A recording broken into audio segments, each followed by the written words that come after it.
Hello everyone, myself Subrata Saha and I am the faculty member of Dr. Sudhir Chandrasur Institute of Sports Complex under the Automobile Engineering Department, and my today's topic is the Ackerman and Davis steering system. So in previous classes or previous lecture I discussed on the topic on basics on steering systems and what are the types of steering system, types of linkage will be discussed later, and types of gearbox will be discussed later, but the basics of the steering system are discussed in earlier. Now today's topic is Ackerman principles.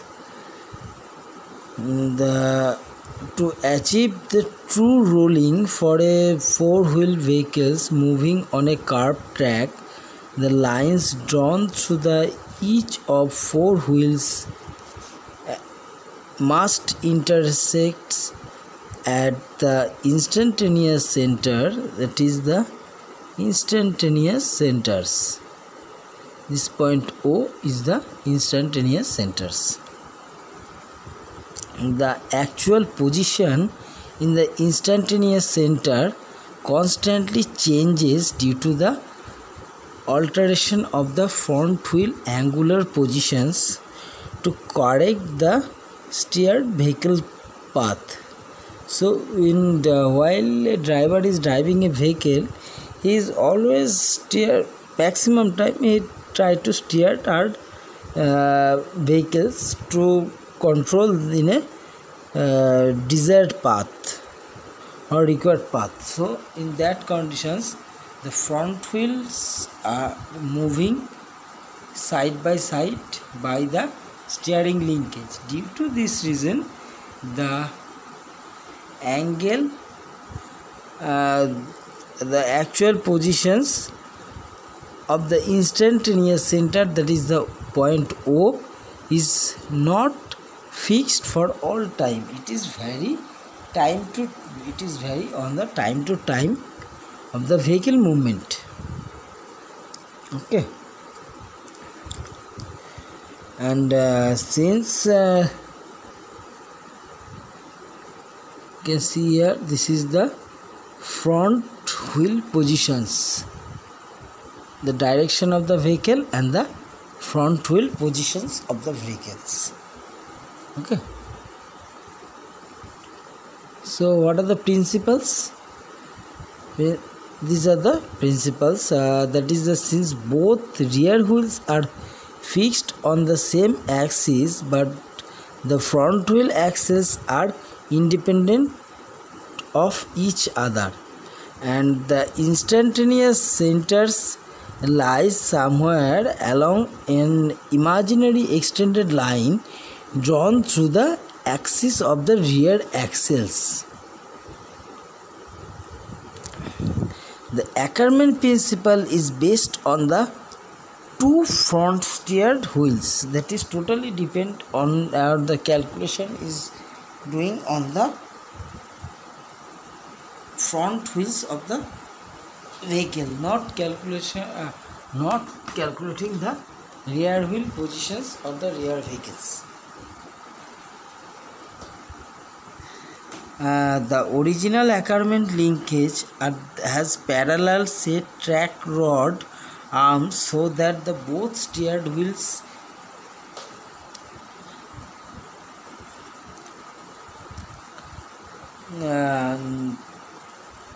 are swinging at an equal angles. So that is also a very important things. And one more thing, that is the intersecting projections lines do not meet at the one point, as you can see from the figure, that is okay. If both front wheels are free to follow their own natural path, they would converge and it cross each others also. Since the vehicle moves along a single path, both wheel tracks are conflict and continuously with each other, which is causing the tire slip and thread scrap also happening due to this reason. And subsequent modified linkage is used to incline the track rod arm so that their inner wheel is swinging and about its kingpin axis and slightly more than the outer wheels also. Hence, the lines draw through the stub axle which converge at a single point and somewhere along the rear axle positions also. That is the in case of some rear axle position, that is also done.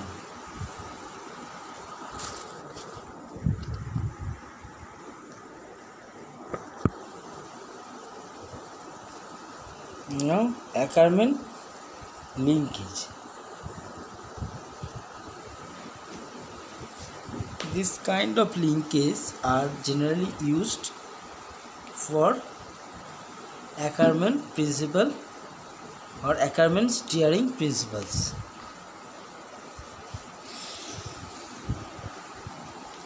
The self-propelled motor vehicles, almost from the beginning, it is used to the double pivot wheel steering systems, and this is invented for near about 1817 by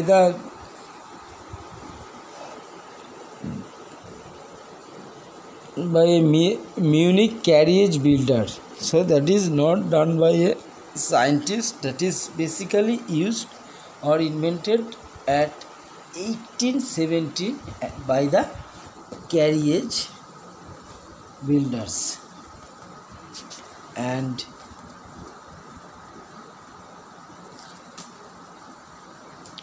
later Rudolf Ackermann has designed and he picked that idea and make March more authentic and take a patent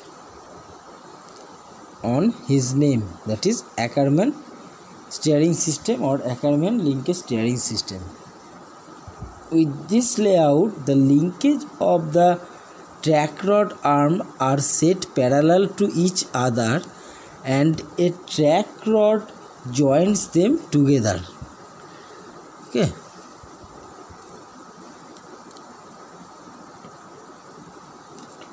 In the straight ahead position of the steering, the linkage and axle beams forms a rectangle, but at the stub axle are rotated about their kingpins. The steering arrangement forms a parallelogram, and this linkage configuration turns both wheels at the same amount as shown in first figure. Okay.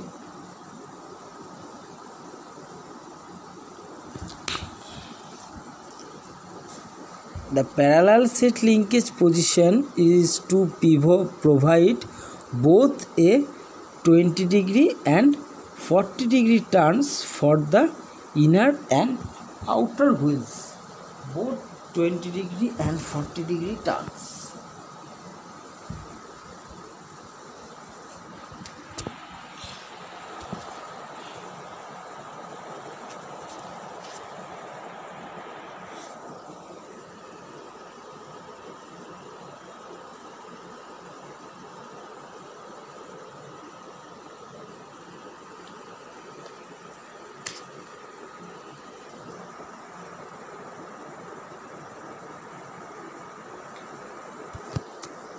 The Ackermann linkage layout, in which the inclined track rod arms from trapezium, and this trapezium linkage configuration allows the inner wheels to rotate about its kingpin pivot by a greater amount than the outer wheels, which is necessary for providing the semi-true rolling. And semi-true rolling, the figure B and C is denoting the semi-true rolling. The true rolling is obtained in the straight ahead position and on the left and right hand turns also.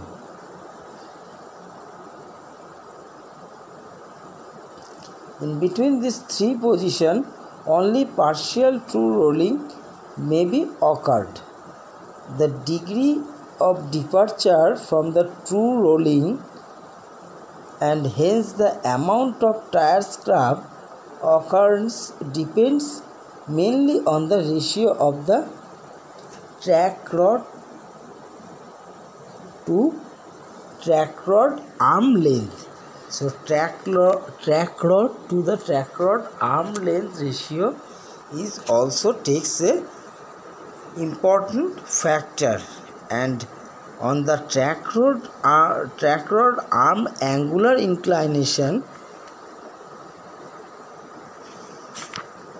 the steering linkage dimensions and the setting are carefully selected, and a very little misalignment takes place for an angle of turn up about 15 to 20 degrees. So you can imagine that small mistake or very teeny mistake can causes of huge accident or abnormal controlling of the steering systems. So that may be vary from 10 degree to 15 degree, and this 10 degree to 15 degree is not a small amount of turning. From the figure you can see, from A, the parallel set track rod arm, okay, number B, the 10 degree set track rod arm. We are setting the 10 degree,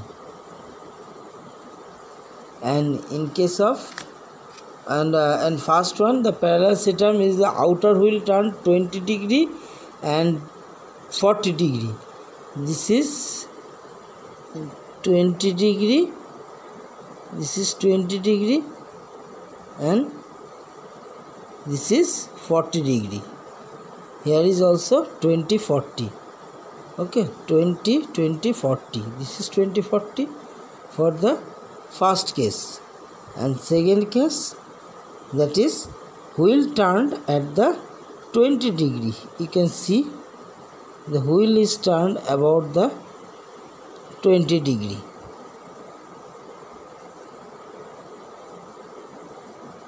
It is turned about 20 degree of the angle.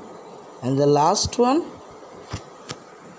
the wheel is turned, outer wheel is turned near about 40 degree.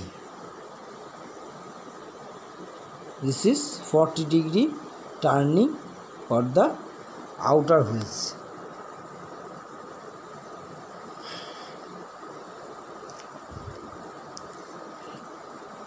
And beyond these three types on which the error increase, because much more amount of rotation or the inclination of the wheel can create or increase the error rapidly while driving the vehicle on a road. So we have to careful about the designing of the steering system.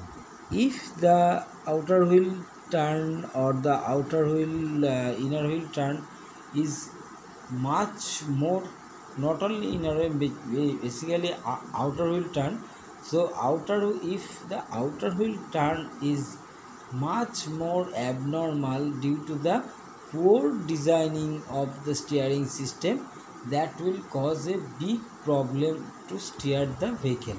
So we have to remember these things.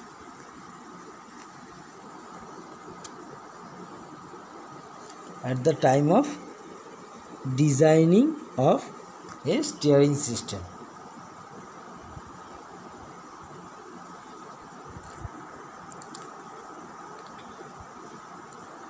And one more thing, the deviation of the linkage from the theoretical two rolling angles can readily be corrected by the tire side wall flexibility and the thread distortion and pivoted the angular error between the steer wheel is small, very small. Since the rear wheel turns